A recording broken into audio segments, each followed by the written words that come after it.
Welcome to The Gailey Show. You're listening to AM 950 KTNF, the progressive voice of Minnesota. I am your host, JP Derek Bogosian. On this show, we celebrate all things LGBTQ culture and entertainment in Minnesota and beyond. And we also love featuring queer artists and musicians and authors and actors on this show. And so I am very happy that we have an actor in a current production of Carole King the Musical at Chanhassen Dinner Theaters. Michael Gruber joins us now. Michael, hello. Welcome to The Gailey Show. Thanks. So great to be here. Absolutely. So tell us about yourself and the show that you're starring in. So we're doing Beautiful right now, which is the Carole King bio musical. It has all of Carole King and Jerry Goffin's music, as well as Cynthia Weil and Barry Mann's music.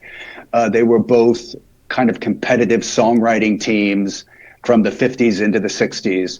And it sort of takes a look at Carole King's life before she became a solo artist. Well, actually right on the brink of it, because the final scene is her famous Carnegie Hall concert that sort of came on the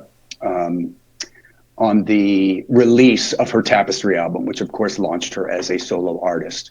But very few people know that she actually was just a songwriter from age 16 on. She wrote for many people, the Drifters and the Shirelles and many other artists. And I played Donnie Kirshner, who was actually sort of her musical producer, and kind of matched up her songwriting with the artists. That was sort of what he did so well, and was able to recognize a really great song and then be able to get it to the right artist to record. So that's my contribution to the storytelling. What is that like as an actor and being obviously in musical production and musical theater to then be kind of portraying the musical production side of things? Well, it's great. I mean, I have spent most of my career sort of as a song and dance man, and it's wonderful now as I get very close to 60 that I'm able to play more of the, dramatic parts that just have to speak. So I enjoy that very much. It was similar to, I had just done Jersey Boys, which we did, which is of course the Frankie Valli and the Four Seasons biopic musical. And I played Gyp DeCarlo, who was sort of the New Jersey gangster who supported them in their early rise to fame. So that was another part where I didn't really have to sing or dance. I just spoke, and that's nice. It's really nice. Absolutely. And how long have you been with Chanhassen? I moved. The first show I did, I lived in New York for 23 years, and they were looking for a person to play the Fred Astaire role in Easter Parade, this world premiere of Easter Parade that they did. And I'm terrible with dates, but I want to say it was 2007, maybe. Wow. And so they went to New York, and I met with Michael Bradisi, and he offered me the part. So I came out here. That was my original contact with Minneapolis. I had been looking for another place to move because I didn't really want to spend my 50s and 60s in New York City. I was kind of wanted to go back to the Midwest. I grew up in Ohio and Cincinnati, so It was a really good, I just love it here. And I also met my husband in that show that I came out here. Little did I know I would be moving to Minnesota, doing Easter Parade, met Tony, and then, and then it seemed a logical place for me to move to.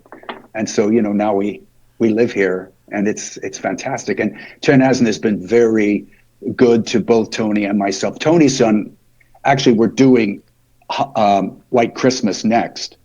He's playing the Danny Kaye part, and I'm playing the Bing Crosby part. And this will be his 50th show at Chanhassen. So he's had a really long career at working at Chanhassen. But we both worked at the Guthrie, and I worked at the History Theater and Theater La Teda and some other places. So it's been nice to do other things too. But primarily, Michael and Tam have been very good to both of us and given us a place to work. So I'm thrilled. That must have been a heady experience to play Fred Astaire in a world premiere production. Yeah, it was great. And I love Chanhassen. I love what the theater stands for. I love their, there's just a real family feeling there, and everybody is so supportive to each other, and it's very inclusive, and it's just great. It's a great place to work. I feel very blessed to be a member of the company there. Everybody I talk to says amazing things just like that about Chanhassen. So it is a treasure that we have here in the Twin Cities of Minnesota. And so if you haven't been to beautiful the Carole King Musical yet and you live in the cities, what are you waiting for? And if you are in any of the other parts of the United States and you want to visit Minnesota, now is the time to do it. It's gorgeous here in the summertime, and it'd be a beautiful vacation for you. Michael, how did you come to be an actor? Well, I kind of started in high school. I mean, it's a pretty typical story, I guess. I started really on the music side of it. I was a choir geek. That was my whole thing, was being in choir. And then through that, I sort of got into the musicals, and then through that I got sort of into the drama club, and so I got pretty involved in high school. But at the same time, I was a springboard and platform diver, and so I was kind of heading for the Olympics at that time. I was I was a two-time Ohio high school state diving champion. I was second in the world when I was 14 at World Age Groups in Stuttgart, Germany, on 3-meter and platform. Yeah. So, and I was a two-time national champion, and age group champion. And so I went to University of Michigan. I got a scholarship with one of the Olympic coaches, Dick Kimball. And so that was kind of my trajectory. Although along with that, I was very much involved in the drama department and the choir and the musicals and all that stuff. So it's kind of like, both very interested in. And so I decided my senior year in high school, I really wanted to pursue a music career, much to my father's kind of misgivings, perhaps, But so I went to University of Michigan on a diving scholarship, and I was a vocal performance major at the music school there. And then the '84 Olympic trials came, and I didn't qualify for the trials. So I didn't want to train another 4 years, because it's just very, exclusive when you get to that level. I mean, there's just a few people. I mean, at that time it was Greg Louganis, who was always one of the place. And then there was like 2 more slots for the other people. So I just decided I wanted to pursue my performing arts career. So I transferred from Michigan because I lost my diving scholarship, obviously. And I went to the University of Cincinnati College Conservatory of Music and did my junior and senior year there. So I had really good training, and then I just moved to New York. So I kind of, that's how I got into it. It was sort of through high school, I guess. Wait, so at the trials, were you there when Greg Louganis was there, like competing with him for a spot? Yeah, well, I wasn't. So I could have qualified for the trials had I done better at NCAAs. I was an NCAA All-American because I qualified on 1 meter, but 1 meter is not an Olympic event. But I did follow him in several, I think just once in a men's final, a U.S. diving men's final. We followed each other because I made the top 8. So you repeat your whole list again. So that was pretty thrilling. And I knew him. I mean, I almost went to Mission Viejo, which was his diving team, with Ron O'Brien was his coach when I was in high school. But my parents just really discouraged me to move away to train. And I don't blame them, because I had great coaching in Cincinnati. So, it's just choices we make, But yeah, I knew him not particularly well because we weren't on the same team, but I would see him at national, competitions and stuff like that. Wow. He was an amazing person. He's an amazing person. He is, and I guess I'm gonna, hype another show that I host. But if folks want to go check out season 2, episode 1 of This Queer Book Saved My Life, we feature Greg Louganis on there as the featured author, and he is just so special. Yeah. And I heard that he was still diving. Do you still dive? No. I stopped about 40 years ago. I remember in my 20s, I was trying to kind of go back and it's just, it just, I had lost interest and moved on to other things. And so I stopped. But the thing that was so amazing about Greg, I have to say, and I'm sure you probably have the same reaction, there was such joy in what he did. And I think that's why he was such a great competitor, because he never got there was no sort of nervousness or judgment around it. He just loved what he did. Now, maybe it's because he was so extraordinary and so much better than everyone else, but I don't know what comes first, because I think his love of what he was doing, like, far trumped the sort of competitive side of it, because I never saw him get anxious or tight. He was always so chilled out and just, I mean, it was amazing to watch him and be there during that time when he was really in his prime. So yeah, that was great. Well, we have to wrap it up here for the radio broadcast, but I still have a few more questions for you. So I want to keep this conversation going. Folks, you can tune into our YouTube channel or stream this episode everywhere that you get your podcasts, or at am950radio.com. Michael, how can folks get tickets for Beautiful, the Carole King musical? Well, you can call the box office, or you can, I think it's CDT.com, I think might be the web, chanhassendinnertheater.com. But anywhere you go, if you just put in Chanhassen Dinner Theater, it'll take you to the website, and it'll give you the information about what the box office number is, or I think you can call or order tickets online too. But it's really fantastic show, and the audiences have been going crazy, and I am having so much fun. Monet Sable, who is the Carole King, is extraordinary. And I just, I encourage anyone who has a love for that kind of music, or just for a great light summer entertainment, please come and see us. We'd love to have you. Absolutely. Well, thank you, Michael, for being here today on The Gailey Show. Thank you. Okay, and continuing on from there. So I once upon a time, and folks who have been listening for a while now, when I talk to actors, I admit I was a thespian when I first got out of high school, went to college for it, and I'm always curious, based off of my experiences just being in a acting conservatory, how did you find navigating the career as a queer person? Wow, that's a great question. We're talking, I mean, this was quite a long, because I'll be 60 in November. So I started my career, I moved to New York in 1986. Okay. So wow, it was right in the AIDS crisis, which was interesting. And also, it was a different time. I mean, I don't think any of us were particularly vocal or forthcoming, or even, and certainly not thinking that being a queer artist was something to our advantage, which I think now it is, which is fantastic to see that shift and change. I have a very dear friend of mine who is a queer artist, and he actually leans into it. It's like what he uses, what he thinks is actually what makes him special and unique with his point of view. And he's always looking for what he's doing with a slight lens of his queerness. Interesting. I, of course, was not brought up that way. And I played a lot of,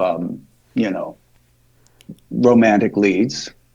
And it wasn't something that you had to necessarily be ashamed of, but you certainly didn't broadcast it, I think. So that was kind of unfortunate. And I talked to a lot of, I think I'm still challenged with my own internalized homophobia. And it's something that the younger actors, queer actors, are helping me actually heal. And it's weird, because you think that as an older performer, you would be the one that's sort of, and in many ways, perhaps I do in certain ways, am an example, but certainly in this area, they are the example to me. Their freedom and sense of pride and sense of authenticness, because that's what I feel like I never really had a grip on when I was younger, and I'm still struggling with it right now. Truly finding my authentic self without any kind of, what's the word, modification or awareness of code of can I be completely that? Can I let that feminine side of myself really be a part of my work, or do I always kind of keep an eye on it? So, yeah, I guess that's kind of where I am with that. Does that make sense? Oh no, everything you're saying resonates with me right now, because I was at the American Academy of Dramatic Arts and the British American Drama Academy in the early aughts, so like that 2000 to 2004 period, and it was a mind bender to have to think, okay, I have to play this character, but I have to transform myself into a straight person to then play this character to make sure that people aren't reading it as queer coded. It was so, the mind pretzels that, you had to, like, people were doing voice work, and I'm like, well, how do I make sure that my voice is neutral and doesn't sound queer, right? So I don't have like the gay accent, which is why I hated the video classes. I hated any of those classes. They recorded us because it would make me, other people were like, oh, I just hate the sound of my voice. And for me, I'm like, I can't confront the fact if my voice sounds queer, because that's going to not let me work, which is an entirely different thing, right? So what you're saying there about having to unlearn that, I mean, once it gets in there, it's really hard to unlearn that homophobia, because it's literally systemic. It's around you everywhere. But there is progress. I mean, like we were saying, with the younger generation coming up now of queer actors, but also, did you think when you got started back then in the late 80s, early 90s, that one day you'd be at a theater married and fully supported by that theater? No. And I actually, it's coming from me, I have to say, but I still don't quite trust it. And that's an interesting thing. It is my growth that, I mean, Tony is a little bit more, he has less internalized homophobia than I do, which is lovely to have that as a partner, because he helps me confront it. And he doesn't sort of let me, we don't sort of create an internalized bubble that we live in that, so I'm very appreciative of that. But it is, especially, it's like, let's say we're doing like Christmas, we're both playing the kind of the lead men who both have female or straight or cisgendered, and people are sort of kind of getting to know us, that we are a gay couple, and then you wonder how much the audience is going to then respond, or what will be the part of that filter, and you start to question all of that, because it's new territory, and whenever we change what's comfortable, or what we have used in the past to be successful, or however we define that, I find that to be challenging, but that's a good challenge. And the theater is completely supportive, obviously. So even like when Chris Howland, our publicity PR, she says, you can talk about this. It's kind of like, really? I can talk about this? It's not something that the theater wants to keep under wraps, and she's like, no, talk, you're going on this radio station. This is what it's all about. And I'm like, oh, okay, that's kind of fun, So I love that. I love that. I love that we're seeing that, and we're getting to be the ones who get to live through that period of change.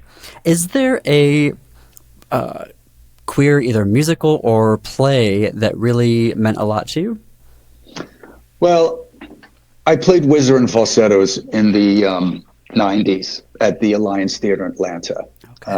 With a wonderful director, David Bell, who is a queer director, directs mostly in Chicago. It's a big place where he does a lot of work, but incredible director. And this was, I was in my maybe early 30s when I did this. So I was even sort of earlier on in my journey of understanding myself and being more and more comfortable doing. And it was the first time and I think the only time I've ever played an actual gay character on stage. Wow. And of course the piece is so powerful, and But that was very life-changing and thought-provoking and challenging. But it's rare, it's rare to get to play queer characters in musical theater because there aren't really that many.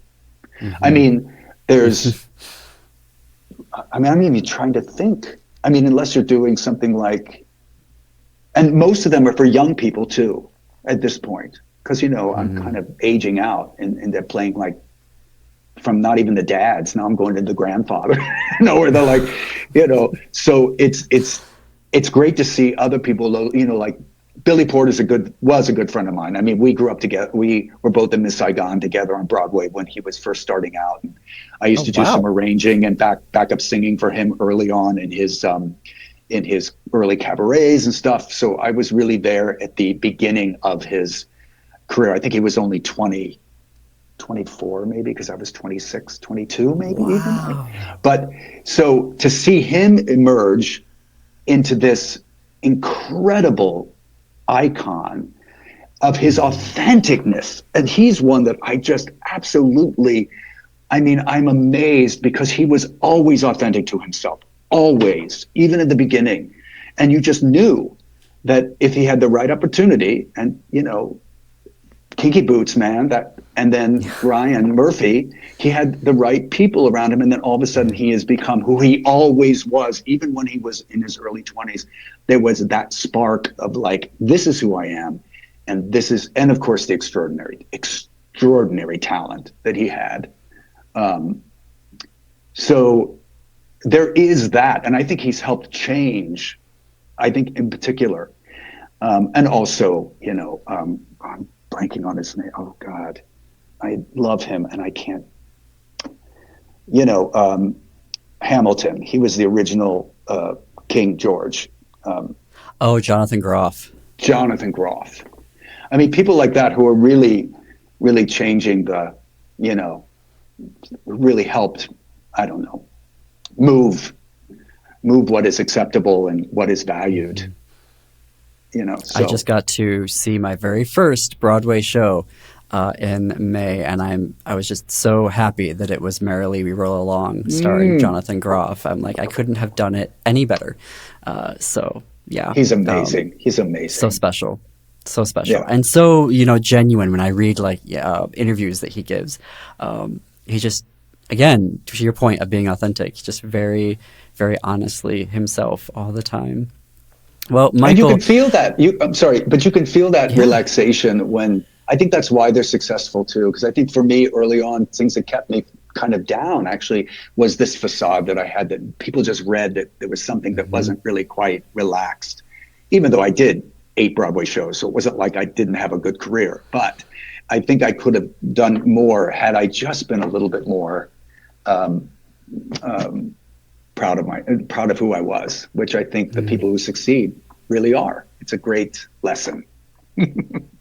It is. And that's a great point to leave it for right now. I've loved this conversation, Michael, and so I want you to come back when you're in your next show, which sounds like it's White Christmas coming up this fall. Yeah. So you are a friend of the show. Definitely come back anytime that you've got a new production going on at Chanhassen or elsewhere here in the Twin Cities. How can folks follow you on social if they want to do that?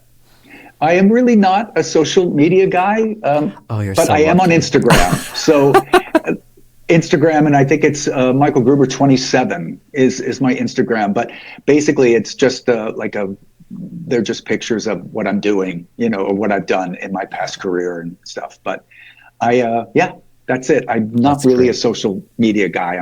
I think I'm just too old. I'm of an age and where people think I should still be doing it, and I'm down to one Instagram, and I want to get rid of that, but I can't because we do fun content. But anyway, Michael, this has been such a delight. Thank you for joining us here on The Gailey Show. Thank you so much. I've enjoyed it immensely. Well, that is our show for today. Thanks everyone for listening and or watching.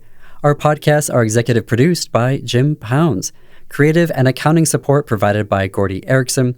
Production, distribution, and marketing support provided by Brett Johnson, Chad Larson, Laura Headland, and Jennifer Ogren from AM 950. You can find us on social media. Search for This Queer Book Saved My Life on Facebook. We're at This Queer Book on Instagram and at _Gailey Show. Follow us on Instagram for preview clips from upcoming episodes. For The Gailey Show, check out our YouTube channel, unless you're watching us there right now. We're also on AM 950's YouTube channel and Facebook page. As always, you can connect with us through our website, thisqueerbook.com. On our website, you can leave me a voice message of the current LGBTQ books, film, or TV you're loving right now. And if you send me a message, I will play it on the air to share with our community. Go to our homepage, thisqueerbook.com, scroll down, and you will see an orange box with a microphone. Click it and share your message of what queer media you're loving to watch or read. And if you have LGBTQ entertainment news with a Minnesota angle, email gaileyshow@thisqueerbook.com. That's GAILY show@thisqueerbook.com. And until our next episode, see you queers and allies in the bookstores.